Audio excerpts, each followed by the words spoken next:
दोस्तों, आज हम एक दिन में कई सेट बदल लेते हैं, तरह तरह के कपड़ा पहन लेते हैं, तरह तरह के खान पकवान खा लेते हैं। इस बाबा साहब की देन है दोस्तों। बाबा साहब के समय में, उस समय जमाने में दोस्तों, कपड़ा पहनने के भी नियम था। कौन क्या पहनेगा, अपर कास्ट के क्या पहनेंगे और नीची जात के क्या पहनेंगे, ये सब नियम बनाए गए। बताया गया दोस्तों कि दलित समाज के लोग कभी भी नया कपड़ा पहनने का अधिकार नहीं था। अगर जो बाई दबे दलित समाज अगर जो दुकान पे गए कपड़ा खरीदने के लिए, तो उनको दुकान से बाहर ही रहना पड़ता था। अंदर से ही दुकानदार रेट बता देता था। उसके बाद वो कपड़ा लिया जाता था। उसके बाद कपड़े को पानी डाल दिया जाता था। उसके बाद मिट्टी में घिसिरा जाता था और जब फाट जाता था तब उस पैसे की कीमत चुकाकर उस दलित को दिया जाता था।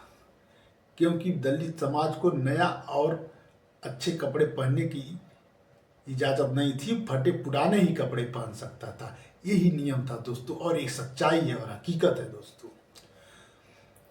और दोस्तों, जो लंगोटी पहना जाता था उसमें पेशवा का आदेश था कि पेशवा दोनों तरफ से लंगोटी पहनेंगे, लेकिन दलित भाई जो हैं वो एक तरफ से ही केवल लंगोटी पहनेंगे। एक तरफ से उनका पीछे का जो हिस्सा था वो जमीन पर घिसियाते हुए चलना चाहिए था। जमीन पर घिसराते हुए इसलिए चलना चाहिए था कि जब दलित चले तो उसके पैर का निशान मिटता जाए।